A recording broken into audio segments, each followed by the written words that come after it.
8 уктуруу.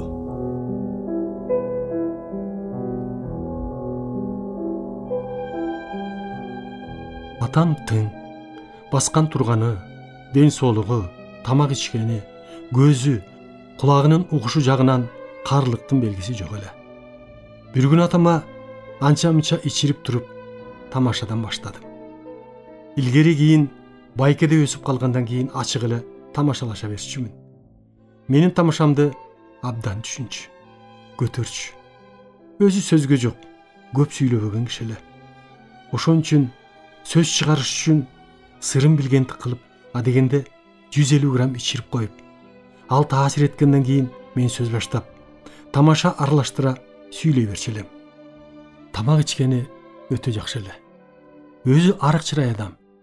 Бир күнү кечки тамакта келини сокен семиз койдун этинен 5 бармак жасады. Ошондо карап олтурсам, атам адегенде 3-4 майлуу кабырганы жеп койду. Анан 5 бармактан жакшы жеди.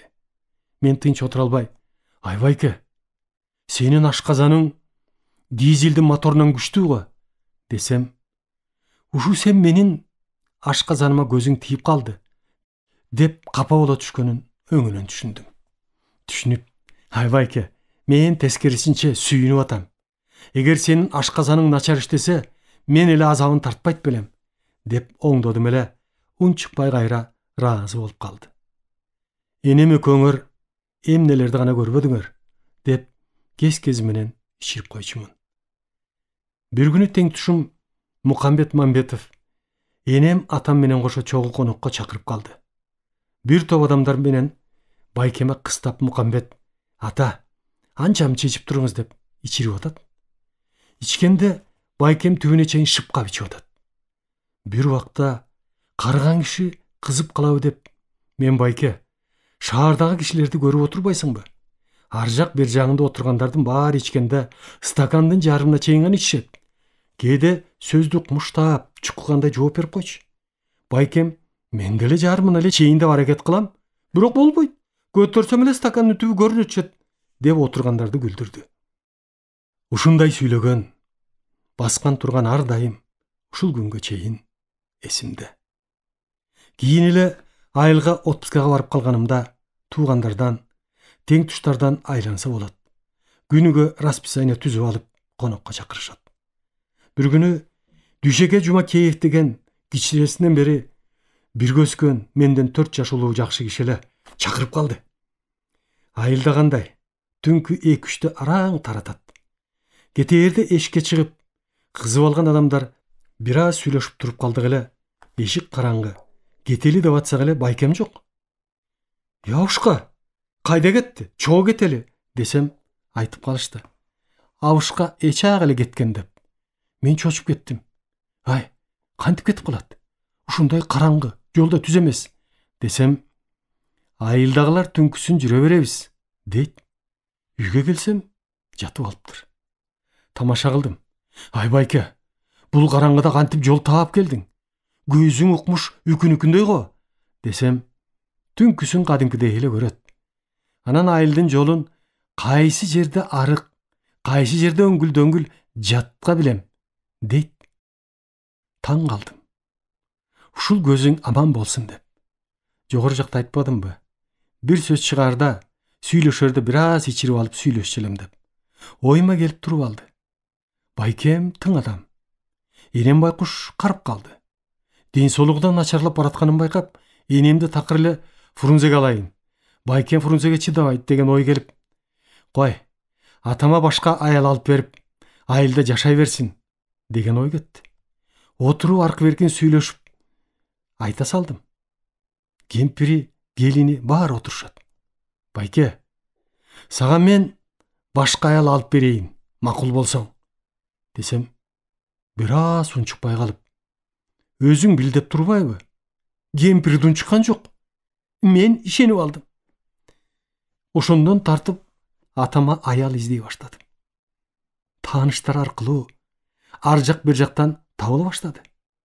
Кээ бирине өзүм барып сүйлөшө баштадым. Көпчүлүгү "Макулбуз, өзүң көрөлү" дешти. Мен чочулабагыла, тың эле киши дейм. Акырында өзүмдүн досум Мукамбеттин аялы Аяшым Турдубүбүнүн төркүнү могу кой таштан телефон чалып калды. Айманбет, сага эне таптым деп. Мен сүйүнүп кетип, Ойтуке, жүр көрүп келели деп Мукамбет Турдубүбү чөбүз кой ташка жөнөдүк. Барып, Турдубүбүнүн эне атасыныкына чакыртып, ачык эле сүйлөштүк. Боло турган эне 60 жаштын тегерегинде экен. Угуп отуруп, бир жума күткүлө. Бул келген жерим жакпады. Бир жумадан кийин кетем. Анан макулмун деди. Көрсө, 2-3 ай мурун ошол жерге күйөөгө тийген экен. Келген жерби же күйөөсү жакпай калганбы, кетем деп айнып калыптыр. Макулдашып кете бердик. Бери чыгып, Турдубүбүгө кеңештим. Ай, бул аял ар жак бир жагыбызды сурабай эле макул болуп атат. Деги дени соо немеби? Деп. Келип эле кечинде атама сүйүнчүлөдүм. Буюрса аял таптым. Эртеңден баштап даярдан. Сууга түш. Сакал муртуңду тегизде. Таза кийимдериңди даярда. Бир жумадан кийин күйөөлөтүп алып барам десем. Эй балам, убара болбо. Аял албайм. Аялыңды урдум. Дейт. Мен таң калып, эмне болуп кетти? Өзүң макул болбодуң беле? Эмне мен ошондон бери убара кылып, канча жерге бардым аял издеп? Деп мен да ачууландым. Чыныңды айт, ким сени айнытты? Десем, алып эле көр деди. Дейт. Шак эле отура калдым. Акмакчылыгымды ошондо биле койдум. Тилден калып калдым. Мурун ойлонбоп турмун. Карыган немелерге көрсө өмүр бою бирге жашап жүрүп, башка аялга абышкасын кыйбайт экен да. Энем жоош, көп сүйлөбөгөн киши дебедимби? Көрсө сүйлөбөгөнү менен акылы башка экен. Мен энемдин алдында ит эле болдум. Жүзүн карай албай, тамак ичип отурганда тамашага айлантып, атама караба, мен жөн эле тамаша кылгам, кантер экен, деп. Көрсө, чын көрүп ишенип алган турбайсыңарбы? Деп тамашага айланттым. Экөө тең үн чыккан жок. Кийин атамды ичирип туруп, жалгыз алдап сурадым. Энем эми үчүн ушинтти, десем, сен чындап эле киришип калганда кеңеш салып айттым. Уулуң ушинтип атат. Алайынбы десем, бир эле сөз айтты. Алып эле көр, деп. Басып кетти дейт. Кемпиринен кийин 2 жылдан кийин оорубай төшөккө бир аз жатып, 1985-жылы кайтыш болду. Энем өлгөндөн кийин атамды бир жолу шаарга алып алайын деп ойлоп кеңештим. Фрунзеге алып кетейин десем, жок балам, барбайм, деп койду.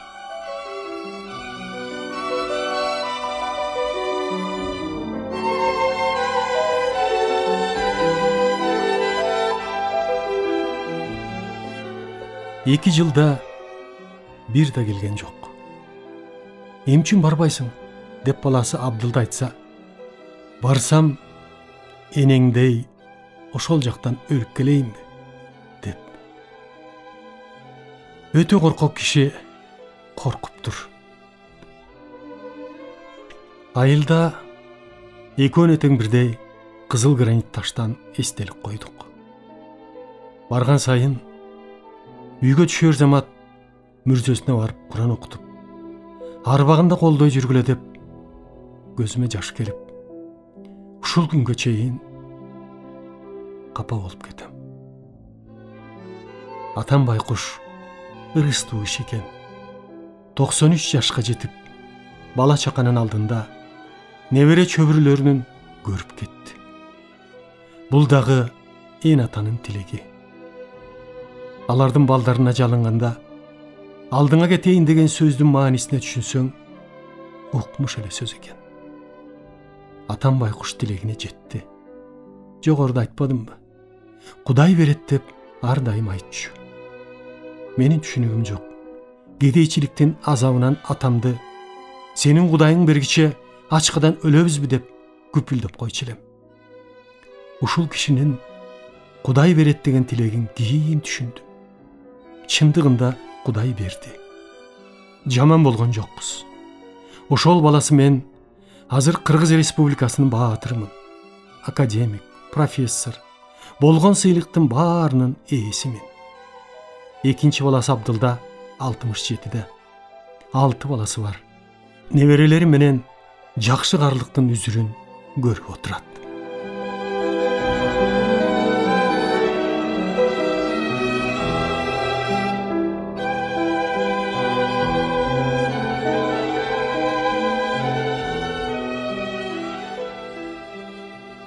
Мен Жапарымды эч качан унута албайм.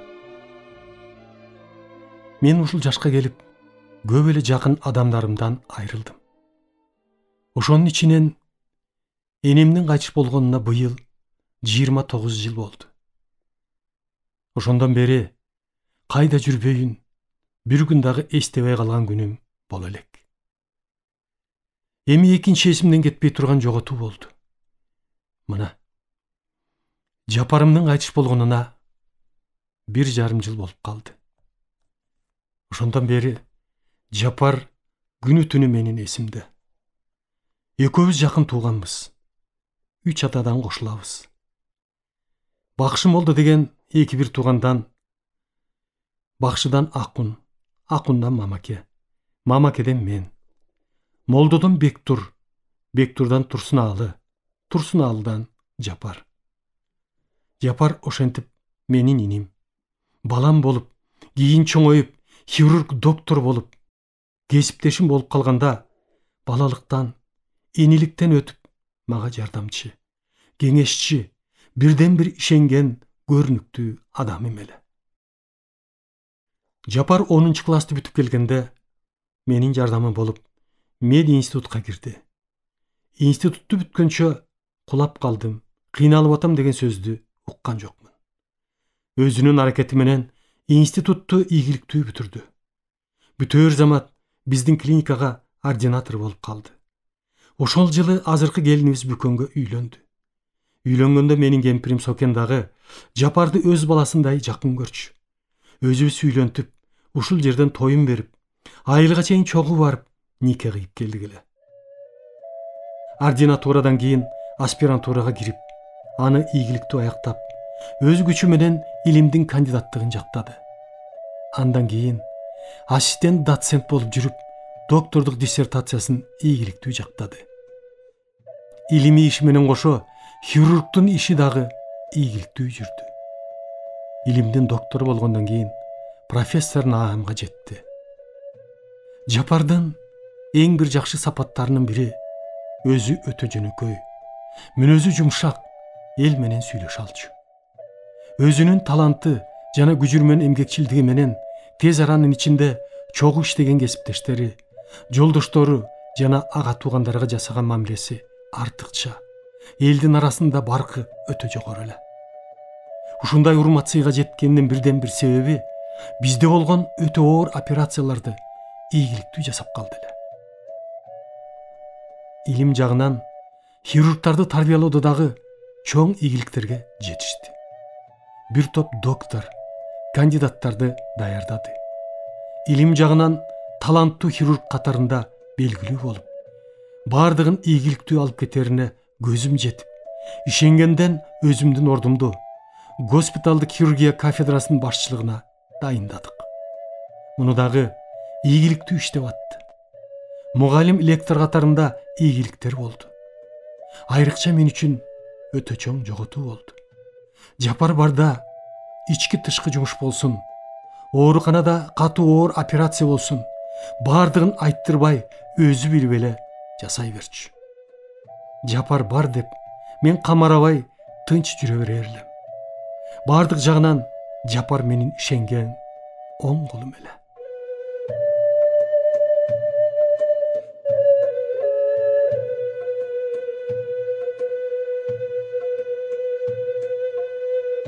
Эсимден чыгара албайм дегеним, баскан турганы эрте мененки конференцияны өзү өткөзчү эле.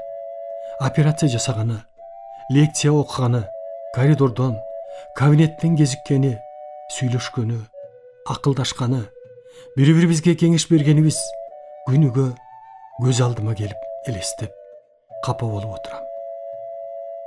Жапар кайтыш болгондон бери кабинетине дагы, ошол өзүнүн кафедрасына дагы бара элекмин.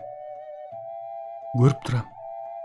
Барсам дагы бир топ нерселер эске түшүп, капа болуп кетем. Кыргыздар айтчу эле, өлгөндүн артынан эч ким өлбөйт. Өлгөндүн өзүнүн шору деп. Бул абдан чындык сөз экен. Өтө капа болот экенсиң. Өкүрүп ыйлайт экенсиң. Бирок өлгөн адам тирилбейт да. Ошол үчүн тирүү жан болгондон кийин турмуш өтө берет. Бала чакасы, үй бүлөсү чоңоет экен. Акырындык менен көнө баштайт экенсиң. Себеби жаратылыш ошондой. Келинибиз Бүкөн медакадемияда, чет элдик кафедрада немис тилинен мугалим. Ушул келиним мен өтө жакшы көргөн келинимдин бири. Өзү энем окшоп, арык, кичинекей, жүргөн турганы, адамгерчилиги өтө чоң. Эми ушул келинди көргөндө ар дайым Жапардын жанында жүрчү эле деп, жалгыз турганын көрүп дагы зээним кейип капа болом. Бүкөн Гүлдана, Жанат деген кызы уул төрөп бизди кубантты эле. Гүлданасы 3 баланын энеси. Жанатик 2 кыздуу болду. Үй бүлө жөнүндө Жапардын кайгы капасы жок. Ырыстуу үй бүлөлөрдөн болуп келет эле. Уулу Жанат медицина илимдеринин кандидаты, Жапар башкарган клиниканын ассистенти болуп иштейт. Жапар менен чогушташкан кесиптештери Жапарды жоктоткон жок. Өзү жок болгон менен жасап кеткен иши, калтырган изи улантылып атат. Жапардын ордуна өзү менен бир кафедрада иштеген таланттуу балдарымдын бири профессор Сопуев Андрей Асанкулович дайындалып, ийгиликтүү улантып иштеп атат. Ар кандай оор операцияларды дагы Жапарды жоктотпой, өзүнүн кесиптештери Тилеков Эрнест, Калжикеев Абдрасул, Рыспеков Мурат, Алыбаев Эрнест, Иманов Болот, Акматов Таалай, Ибраимов Бакыт, Самаков Алмаз жана башкалар ийгиликтүү улантып атышат. Эң аянычтуусу, Жапар өтө жаш. 53 жашында кетти. Байкуш балам өмүр бою адамдын ден соолугу үчүн деп күрөшүп жүрүп кетти. Кыйналып, ооруп жүрүп дагы өлөрүнө 1 ай калганда гана операция жасабай калды. Мен ошол 60 жыл хирург болуп иштегенимде 20 000 операция жасап адамдын өмүрүн сактап калыпмын. Жапар деле 1000 адамдын өмүрүн сактап калган. Ошол 20 000-дин бирөө Жапар болуп калса эмне деп ойлойм. Ушул жаман оору менен жалаң, жакшы, таланттуу адамдар кабылып кайтыш болуп атат. Кээде ойлойсуң, кээ бир адамдар өмүр бою бирөөнүн үй бүлөсүнө, эл журтка кыбындай жакшылык кылбаган адамды жер көтөрүп жүрөт.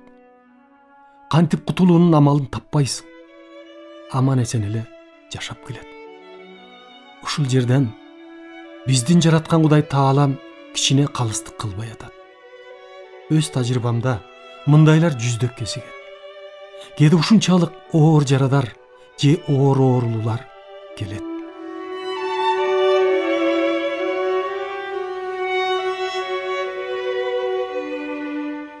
Бизде традиция болуп калды. Эмгеги сиңген, жакшы ийгилик калтырып кеткен улуу инсандарды кез-кези менен басып өткөн жолун эскерип, Куран окутуп, айрыкча кийинки муундарга чоң сабак болорун эске алып, 9-10 сентябрь 2011-жылы республикада таракалдык коому Франциядан, Россиядан, Казакстандан бир топ хирург окумуштууларды чогултуп конгресс өткөрдү. Муну таланттуу балдарыбыздын бири, республикадагы улуттук кардиология терапия борборунда иштеген жөнөкөй эле профессор Соорунбаев талант деген бала укмуштуудай уюштуруп, академик Миррахимовго арнап эскерүү өткөздү. Франциядан келген хирург мырза Массарт, Алматыдан келген хирург профессор Колос экөө тең дүйнөдө көрүнүктүү хирургдар экен. Эртеси 10 сентябрь 2011-жылы улуттук хирургия борборуна биздин хирургдар жапарды эскерип, ага арнап биз дагы жакшы конгресс өткөзүп койдук. Ар дайым Кудайдан, жаратылыштан тилейм, бизде кырсык ушуну менен чыгып кетсе экен. Мындай орду толук жоготуу азыраак болсо экен. Калганыбыз аман бололу. Бөөдө кырсыктан, ушундай жоготуудан алыс бололу. Тирүү жашап аткандан кийин жашагың, иштегиң келет. Мындай болсун үчүн ден соолук, ынтымагыбыз бекем болуш керек. Жаш өтүп бараткан адамдар үчүн ден соолуктун эң негизги булагы бул күн сайын тынымсыз иштеген ишиң, эмгегиң экен. Кудай ушундан айырбасын.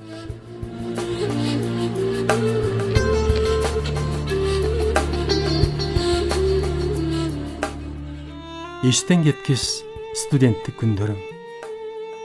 Фрунзеге кечки саат 5-те жеттик. Эски базардын жанына түшүрүп койду.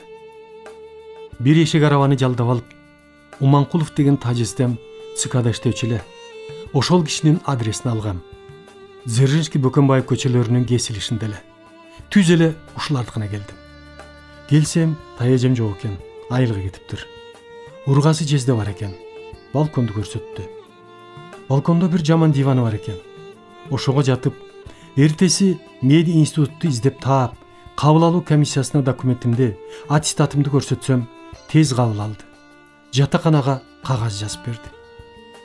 Дзержинка менен Киев көчөсүнүн кесилишиндеги жатаканага келсем, ар жак бир жактан келген кыргыз балдар бир топ экен.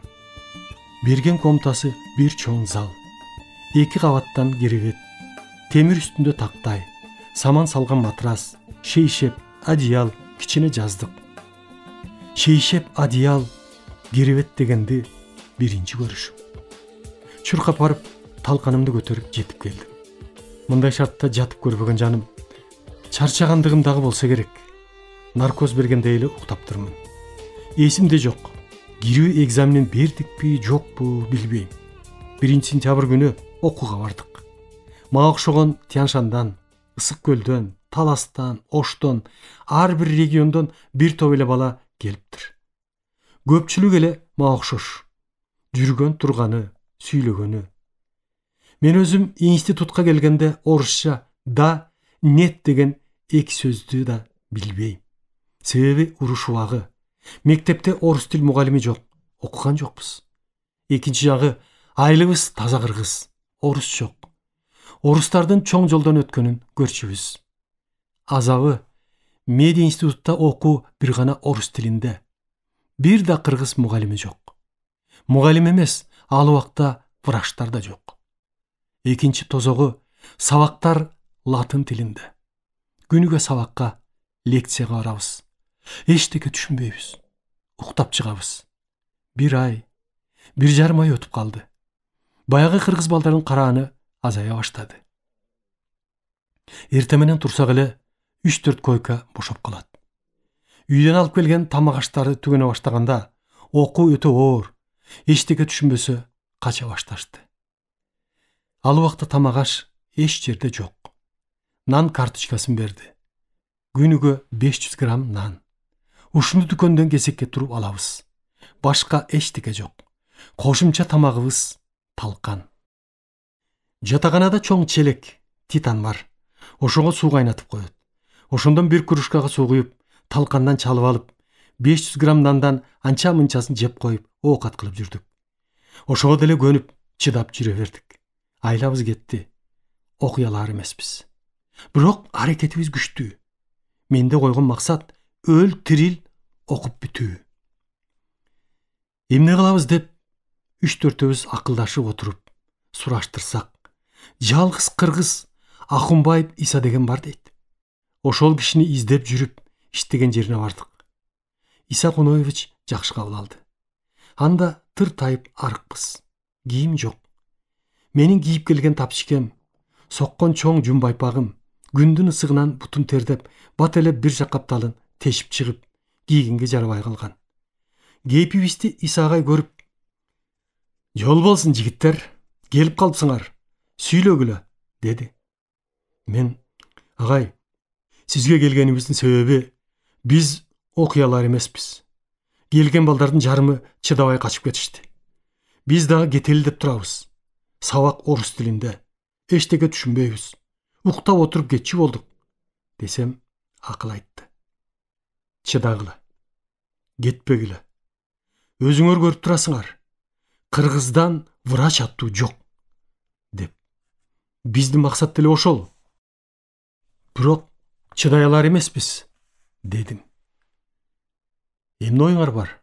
деди. "Агай, биз окуйлу. Билим алалы деп келгенбиз. Суранабыз. Сиз сүйлөшүп бизди жок дегенде 1 жыл орус тилине даярдап, андан кийин окусак", десем, "Мунуң акыл. Мен бүгүн эле сүйлөшөм", деп чоңдорго барып сүйлөшүп келиптир. Кыргыз балдарды чогултуп, даярдоо курсун ачкынга уруксаат берди. Ким даярдоо курсун кааласа, алдыга түшкүлө деди. Чуурукка эле алдына түштүк. 25 баладан 3 группа түзүлдү. 75 бала болду. 1 жыл орус тилин, химияны, физиканы окутмай болду. Стипендия, жатакана бурункудай эле калды. Ошентип 1 жыл даярдоо курсун окуп бүтүп, кийинки жылы 1-чи курска өттүк.